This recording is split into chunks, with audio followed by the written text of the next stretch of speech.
Dan. S Katjo sva želeli že v naslovu pokazati na poetičnost živega pripovedovanja.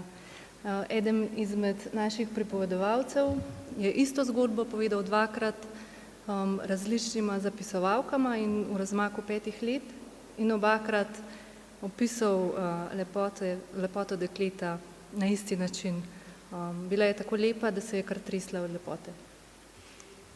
Ja, no in gre za 50. knjigo iz zbirke Glasovi, vsebuje 551 folklornih pripovedi, ki so jih prispevali 104 pripovedovalci in nekaj pripovedi bilo zbranih tudi iz drugih virov. Najstarejše zapisane pripovedi segajo v zgodnja 90. leta 20. stoletja, ampak velika večina gradiva je bila zbrana sistematično na pobudo in spodbudo dr. Marije Stanonik. Takrat nas je zbrala nekaj avtoric, Bredo Benedik, Marijo Gaser, Jerico Jerala, Jano Jemec, Jožico Kačar, Katarino Primožič, Zdenko Primožič in Naju, Anko Pintar in Katjo Mohorič-Bonča, da smo se nekako sistematično lotile tega zbiranja.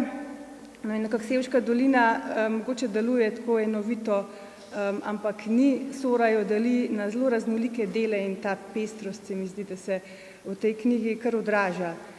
V bistvu knjiga prinaša en nov pogled na svet, na življenje v tem svetu, kot smo ga že omenjene zapisovalke in ilustratorka Agata Pavlovec ujele med pripovedovalci in ga nekako posredujemo zapisanega, ilustriranega naprej.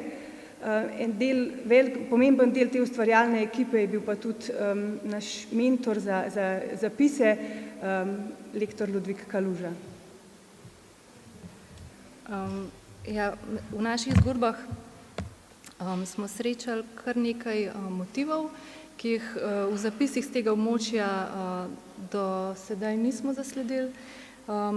In enega vam bom danes predstavila. Gre za zgodbo zapisano v Sorici, kjer je opisan zelo dragocen obred oziroma spomin nanj o umivanju lobanje in ponovnem pokopu. Jaz sem ministriral, je bil en pogreb. Jaz ne vem, čigav pogreb je bil. Ko smo bile gor pred grobom in so bile tiste lobanje gor zraven naložene, je Fidlar vzel lobanja, tako tudi njegove žene, da je bila, pa je šel ke huratam, pa je vzel robcvan, pa je žignana voda tista lobanja prav, pa je prinesel ke, pa je dal nazaj not v grob. To sem jaz ministriral, to je res bilo, to nam pozabom kol. Lojza je bilo ime. Je pa ona malo pred umrla, 51. leta. Tiskat, ko je pri Krištanu zmaškal, tiste noči na parah ležala. Ta pogreb je mogel biti tam okoli 60. leta, ko sem jaz ministriral in smo gor gledali. On je lubanja vzel, pa je šel ke huratam, pa je tista lubanja oprav žignana voda, pa je jo brisal, robci vzel ven, pa je nesel nazaj ke, pa je dal nazaj not.